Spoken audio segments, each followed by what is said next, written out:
Dr. Faraz Harsini is the founder and CEO of Allied Scholars for Animal Protection, ASAP, a nonprofit which mentors and supports animal advocates, especially student organizations, to effectively advocate for human and non-human animals alike. Give it up for Dr. Faraz Harsini, please.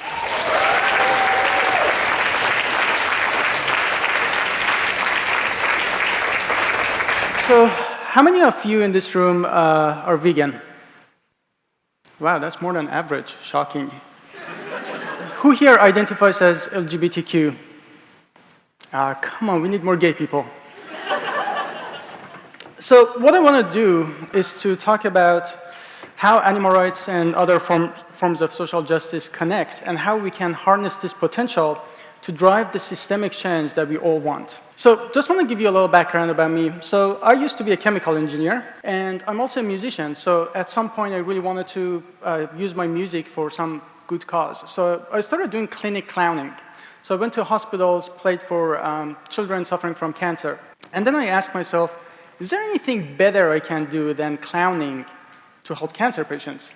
And the answer was, yes, studying cancer. So that's what I did. And then after my doctorate, I joined pharmaceutical companies. I led clinical trials for pandemics, coming up with drugs for pandemics, antibiotic resistance, and all of that. But I got really tired because a lot of these diseases I was working on were caused by animal consumption to begin with.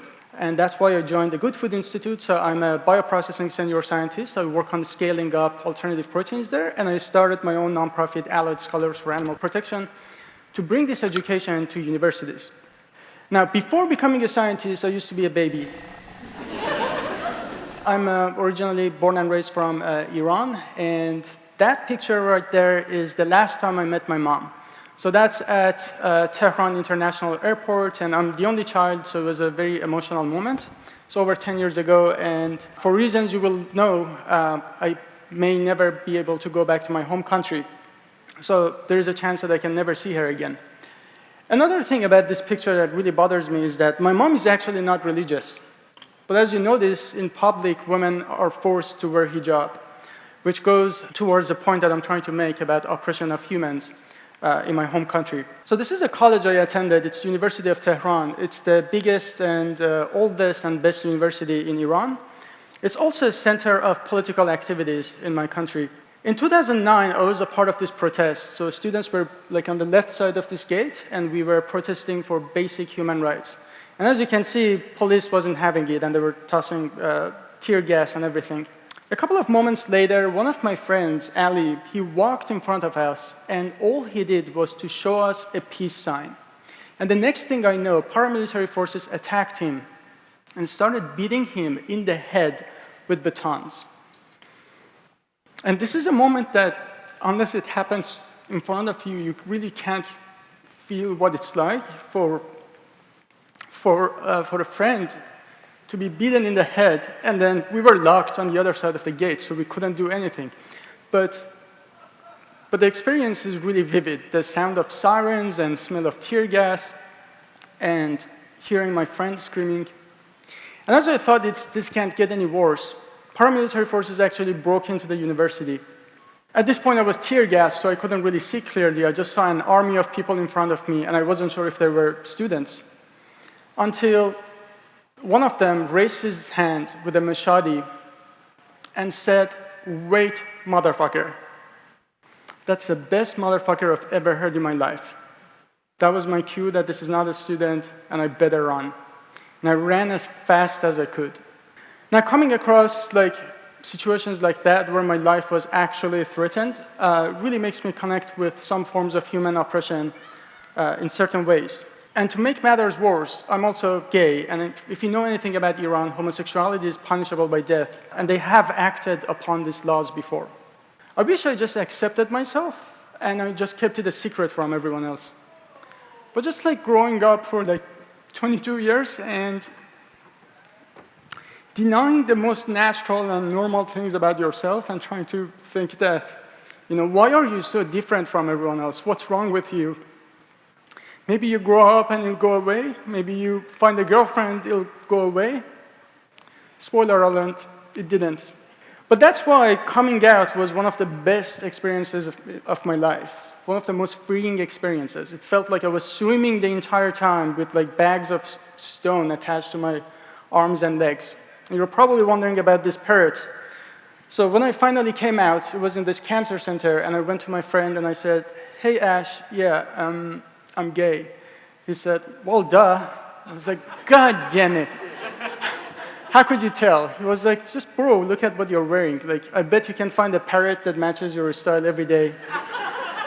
And we are scientists, so we had to test a hypothesis, and he was right.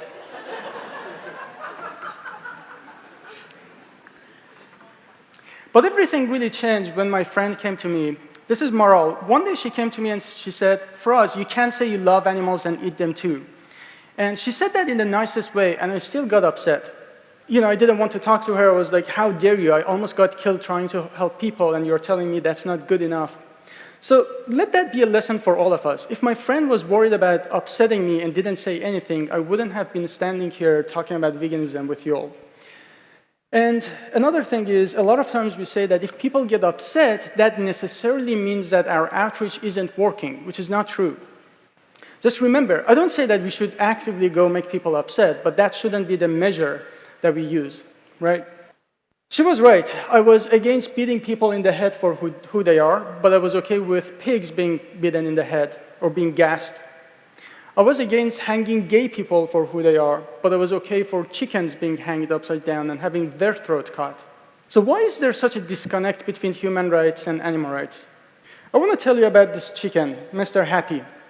Happy was the first English word that I learned after this guy. So when I was a kid, my mom got me this chicken.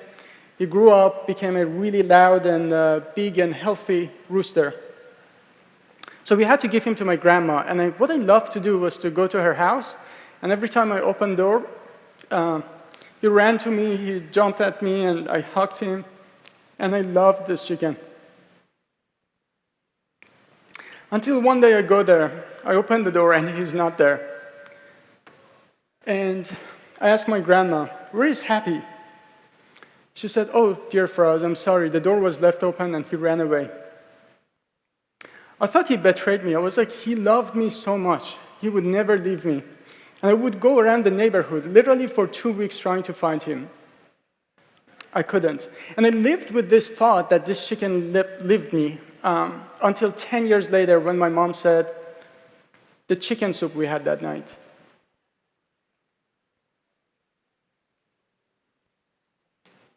So she killed an individual who meant so much to me, fed him to me, and lied about it. But what's really crazy is that that night, I knew I had chicken, but I was happy because I knew that it wasn't Mr. Happy. So why is there such a disconnect? This really leads me to speciesism and cognitive dissonance. And I think that's the root cause of this disconnect between human rights and other form of animal oppression. When we are talking about human rights, we acknowledge that we are different, right? But we understand that our differences are not morally relevant to the way that we should be treated. So, you know, I have a different race than you. I have accent, you probably don't. I'm gay, you're unfortunately probably not. But what we realize is that none of that matters, and the only thing that matters is that if you stab me, it'll hurt, and if you oppress me, I will suffer. And that's how we should look at animal rights. So I do a lot of street outreach, and the most common excuses that I get is, what you're showing that factory farming is definitely wrong, we just have to do it more humanely, or you're right, I'm just gonna reduce my consumption. When you actually bother to give people this explanation and compare that with a form of injustice, they actually can see your point and often go vegan. I'd like you to put yourself in place of these people. If, like myself, you were born in the wrong place at the wrong time, this could be you for who you are. Imagine you're being hanged for who you are, and I'm trying to advocate for you. Would you like me to say, hey, let's just kill fewer people. Let's just give them a little more space in the cell before we kill them? Or would you like me to say, killing people for who they are is wrong and it needs to stop immediately? I'm not sure about you, for me it's the latter. But that doesn't mean that we shouldn't talk about other things, right? So with my nonprofit and others, we leverage anything that we have, such as climate, such as human health. The point I'm trying to make is our resources are limited. A lot of times we put all of our efforts in trying to get a lot of people do a half-assed job in being vegan. And what we completely ignore is train the next generation of vegan advocates. And that's why this is so high impact and neglected. The first one, you can always do math and modeling and say you can actually save more animals. But what you're neglecting in the second part is the second and third order effect. That's why I really like this. Never doubt that a small group of thoughtful, committed citizens can change the world. Indeed, it is the only thing that ever has. And this is what we are neglecting. So when you focus on training these dedicated and thoughtful people, the benefit is that these people go vegan faster, they stay vegan longer, they become animal advocates and are more likely to use their careers. And what it does is that you get the snowball effect towards making the world vegan. So every time I'm upset, I remind myself that I don't need to make the entire world vegan. We don't even need one vegan for every non-vegan. We need more active vegans. And that's how you snowball and you produce people who become the future founders, activists, scientists, CEOs, social media experts, people like vegan hacktivists, plant-based physicians. And to make that point to you, everyone in this room has made somewhere between tens of people to tens of thousands of people vegan with your advocacy. Just think about programs like Veganuary, right? So how many people it has impacted? And that's the power of having people who think about veganism as a justice issue, and they have that fire inside them. So sometimes I'm invited in LGBT clubs to talk about LGBT issues, and little they know it's all going to be about veganism, haha. So before I give it away, I ask them, what do you think about this? And they say, oh, chicken nuggets, yummy. And I said, what about now? Nothing changed. It's the same food. The only thing that changed is that little extra piece of information that they know it's from Chick-fil-A, and knowing all the stupid shit that Chick-fil-A has done, they don't want to support it. So suddenly it went from being food to being a social justice issue. And in real life, the way that I do that in street outreach, I want to show you a real example that I'm respectful, I'm encouraging the person, at the same time I'm not compromising for animals, and it actually works. How does that make you feel? Terrible. Terrible? Yeah, I've been vegan for 5 years. You're vegan? Yeah. What about your friend? My girlfriend's been vegan too, yeah. Nice. How long? No, not as, I cheat a little bit, but yeah, I try. Yeah. You cheat? A little bit, like cookies and stuff, save milk, but yeah. She's a better vegan than me, but. So it's not a gray zone that you can be 99% vegan. It sounds like you have all the good intentions. But if you really compare that to any other form of oppression, if I did something like racist and I said like, oh, I'm just cheating on not being racist, would you accept that as an excuse to me, right? Yeah, that makes so please. Well, let me ask you this. Do you think it's harder for you to be vegan, or do you think it's harder for that cow to go through that, for the chicken to go through? Of course. Right? Yeah. So please treat the issue just with that seriousness. Thank you. But the point is, every time I show footage of animal exploitation and I ask people, do you think this is fair? They say no. And then I say, the solution that you're recommending, would you use that for any other form of oppression? And then they say no. People can understand, we just have to give them, and we owe animals this explanation. When we talk about outreach, you hear people say, oh, in our movement, we emphasize on that, it just doesn't work. You can't get all individuals, go vegan. We can't make the entire world vegan. To them, I always say, what are you talking about? Are you talking about, leafletting random strangers because I've done that? Or are you talking about systematic education in universities where the future leaders of vegan movements come from? So here are examples of people who have a lot of influence and they're changing the system. And I remind you, all these people think about veganism as a justice issue. They care about this. And in my generation, you have Scott, Jay, and Manny who are running for office, and they all come from top schools. Raise your hand if you want more people like them. Right? Obviously. So the bad news is animal advocacy in universities is completely broken. It's like a music band where everyone is doing a different thing, if there's anything going on at all. And what I want to do is to organize everyone so they're like a symphony orchestra. Everyone is practiced, everyone is effective. And with my nonprofit, ASAP, we studied top 100 universities and the animal advocacy in these universities. and we look at their online presence, what we found is that 70% of these universities don't even have an active club. And the rest of them, they may have 3 or 4 events past semester, like maybe 3 or 4 of them. So animal advocacy is almost non-existent in majority of schools, and that's a lot of talents that we are wasting. The good news is this has been solved before. So this is Federalist Society. They went from emphasizing on students in one generation to having 6 out of 9 Supreme Court justices affiliated with them. Now, I'm not religious, but another group that does it really well is Christian organizations. You can't miss them. If you go to any school, they're always there doing what Christians do. And that's what I want for veganism. Like, if you go to a campus, you shouldn't miss us. So with ASAP, we focus on strategic outreach, effective education and systematic education, and working with dining halls to make veganism more accessible and normalized. That's what it looks like when we are on a campus. Just like Christians, you can't miss us. So there's a tent, there's a table, there's a debate, there's a dog meat event going on. And the way I think about it is, big universities, they have like 60, 70,000 students. Even if 1.5% was vegan, that's already 1,000 vegan. Where are they? They're there right in front of us, except that we are not there. We are failing them. And when I'm talking about systematic education, I'm not talking about random talks, like sporadic events. I'm talking about bringing this as a part of education. So when we were talking about medical education, bringing this to medical school and making it a systematic part of medical education. And with dining halls, we get support from both vegans and non-vegans, and that's how we got UT Austin to start a fully dedicated vegan line. But to prove to you that I'm not making this shit up and it actually works, after my talk at Columbia University, this student wrote back to me and said, too often I'm nervous to come off as too aggressive, despite feeling really strongly about it, but after your talk, it reminded me how important it is, and now I'm gonna dedicate my career to it, so that's the key. But do you think I get people inspired by just giving them extra information about antibiotic resistance?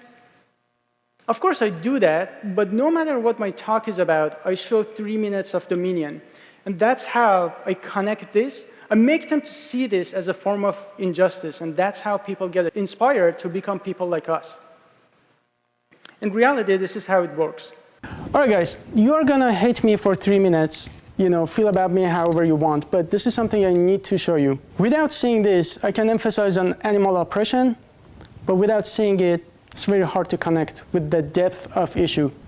What I'd like you to think about when you're watching this is asking yourself, if this was you or an animal that you care about, how urgently would you want this to stop? So please think about that. I will watch it with you.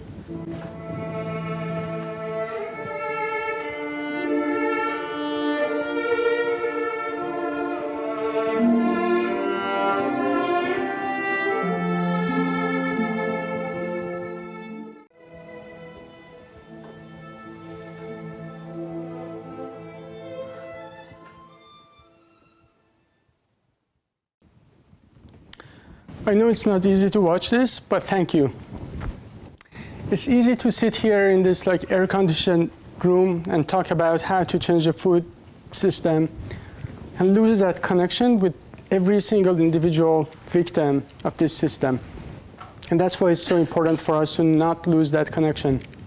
And even if you're vegan, that doesn't mean that you watch this often. And it's easy to forget how much suffering is involved. Now let me ask you this again. If this was happening to you or animal that you care about, how urgently would you want this to stop? Raise your hand if you want this to stop immediately.